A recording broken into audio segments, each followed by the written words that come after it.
নমস্কার বন্ধুরা, আজ আমি আবারও চলে এসেছি নতুন একটা রেসিপি নিয়ে। আজকে নতুন রেসিপি এটা বলতে পারেন। এই যে এঁচোড়ের আজকে একটা আমি নতুন রেসিপি বানাবো। ওই জন্য এঁচোড়গুলোকে আগে একটু ভাপ দিয়ে নেবো। আমি কুকারের মধ্যে একটা সিটি দিয়ে নেবো। এঁচোড়গুলো নিয়ে নিচ্ছি, ছোট ছোট করে কেটে ভালো করে ধুয়ে নিয়েছি, আর আমি ভিজিয়েও রেখেছিলাম।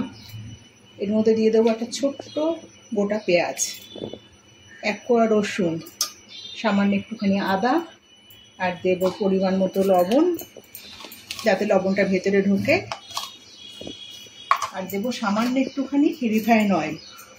তেলটা কেন দিচ্ছি বলুন তো? যাতে কুকারের ভেতরে চ্যাটচেটে আঠা আঠা ব্যাপারটা না হয়ে যায়, তাহলে কুকারটা মাজতে খুব অসুবিধা হয়। এবার জল দিয়ে আমি একটা সিটি দিয়ে নেব। এঁচোড়টাকে সিটি দিয়ে নিয়েছি, অনেকটাই নরম হয়ে গেছে, ভালোই নরম হয়ে গেছে। আর এখানে যে আদা পেঁয়াজ রসুন যেটা দিয়েছিলাম সেটা কিন্তু ফেলে দেবো, আলাদা করে রেখেছি। এর মধ্যে আমি সামান্য একটুখানি কুচিয়ে নেওয়া কাঁচা লঙ্কা দিয়ে দিলাম, আর এটা হচ্ছে আদা রসুনের পেস্ট, 1 চামচ আদা রসুনের পেস্ট দিয়ে দিচ্ছি।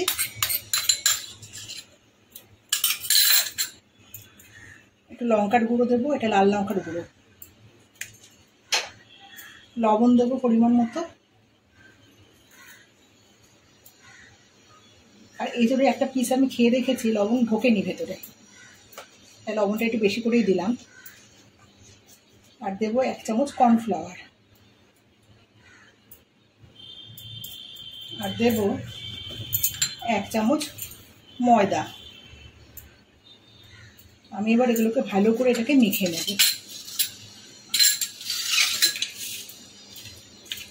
এখনো গরম করেছে, ছ্যাঁকা খাচ্ছি, কিন্তু গরমে গরমেই মাখতে হবে। মেখে আমি 10 মিনিটের জন্য রেখে দেবো। 10 মিনিট হয়ে গেছে ম্যারিনেট করা। এবার আমি কড়াইতে রিফাইন অয়েল বসিয়ে দিয়েছি, তেলও গরম হয়ে এসছে। গ্যাসটাকে মিডিয়ামে রাখছি আঁচটাকে। এবার এগুলোকে আমি একটা একটা করে ছেড়ে দেবো, লাল লাল করে ভেজে তুলে নেব।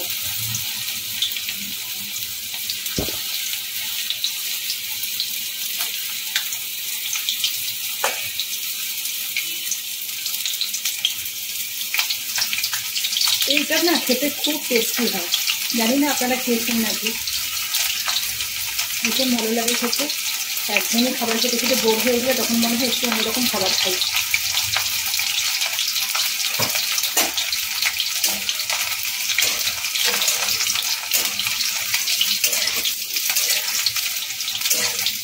এঁচোড়টা তো বলে গাছপাতা, এটা কিন্তু পাঠার মাংসের মতনই খেতে লাগবে আমি যেটা বানাচ্ছি।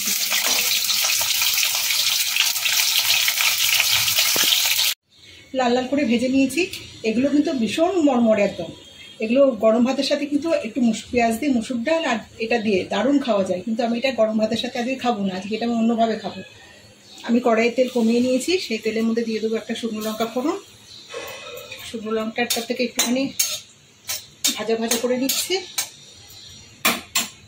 এবার এর মধ্যে দিয়ে দেবো সামান্য 1 চামচ মতো রসুন কুচো, আর সামান্য একটুখানি আদা কুচো। কুচিয়ে নেওয়া আদা রসুনটার মধ্যে দিয়ে দিলাম।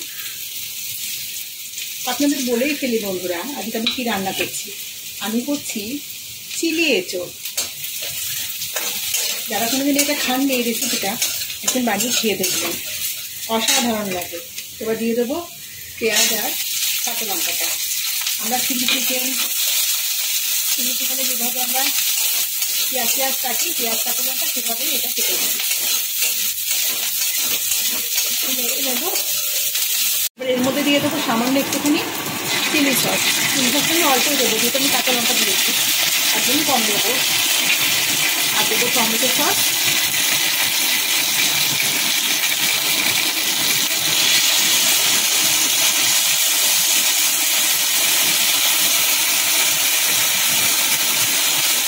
আর দিয়ে দেবো পেঁয়াজ লাগবে 1 চামচ মতো।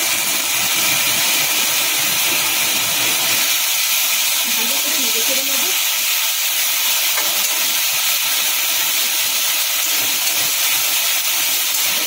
দিয়ে দেবো অল্প একটু চিনি। আমি তো সব রান্নাতেই চিনি দিই, আপনারা জানেন যারা আমার দিয়ে যাচ্ছেন। ব্যালেন্স করার জন্য চিনিটা দিয়ে দিলাম। আর একটু ভালো করে নেড়ে নেবো। এবার 1 চামচ কর্নফ্লাওয়ারটা আমি গুলে রেখেছি,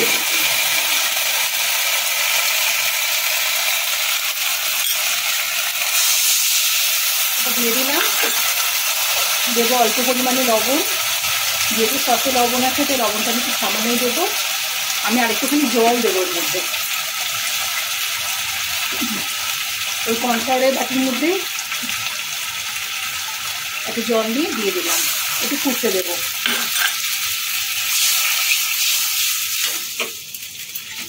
ভেজে রাখা এঁচোড়ের এই পকোড়ার মতনই হয়েছে, দিয়ে দিলাম। এবার মিনিট খানিক এটাকে ফোটাবো এর মধ্যে।